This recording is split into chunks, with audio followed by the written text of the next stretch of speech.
I've been 5'5" my whole life, 5'4", 5'2.5" my whole life. It's talking about the things that you aren't afraid to laugh at about yourself. I'm really confident that the laugh that I'm getting, you're not necessarily a joke. You're laughing at the experience. I'm giving you an experience through a story that is relatable. And more importantly, I'm saying things that other people just don't have the heart to say. I mean, you told a story about your wife watching tall people porn. Yeah, he was taller than me. That was your main issue? Yeah. Why is he so tall? Is that what you want?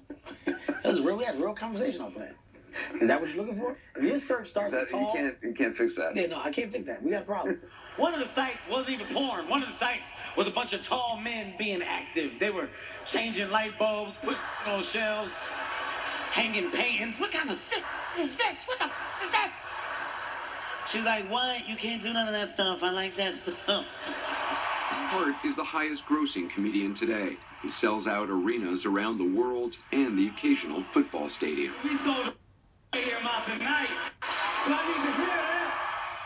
The wall is full of great comedians. When we first met him in January at his offices in Los Angeles, he was working on new material for an upcoming comedy tour. To do an hour comedy special, how long does it take? How many? To really work on a set, 8 to 9 months. Are you sitting in a room with your team? No. No. I'm going back to ground zero. Just small comedy clubs. Small comedy clubs, rooms. So I got 2 guys, Harry Ratchford, Joey Wells, they act as my writers. And what they do is they grab my material as I say it. But you can't write it down for me. Like I don't like the long jokes or the long sentences. Mm-hmm. So it has to be in bullet points. Travel. Bad. Bad travel. Why bad travel makes me drive. Driving.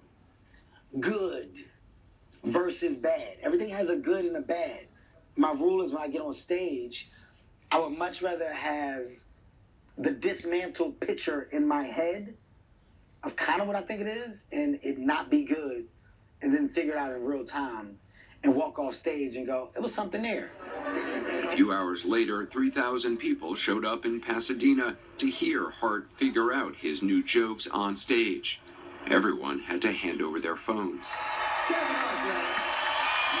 Before he began, Hart explained why. Like 90% of what I'm going to do tonight, I feel like is really good. The reason why I took your phones is because of the other 10%. Right? Like, just in case. Just in case some of it's not, you don't have no proof.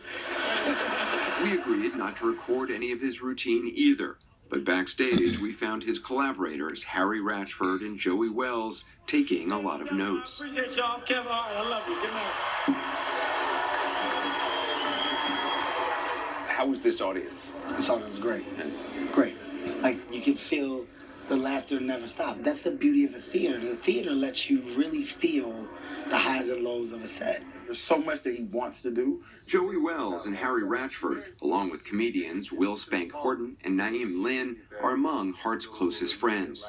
They're also known professionally as the Plastic Cup Boys. What are you actually looking for when he's on a stage and telling a joke? What notes do you have? Harry's always structured. Yeah. We should put the joke here and move it around. And for me, I'm always just like, how can it be just a little funnier? And he might get a standing ovation. I go, that was great. That was great. But what if you try this? Yeah. Spank and Naeem have known Hart since he was a teenager, growing up in a rough neighborhood in. Was Kevin always as confident as he is today?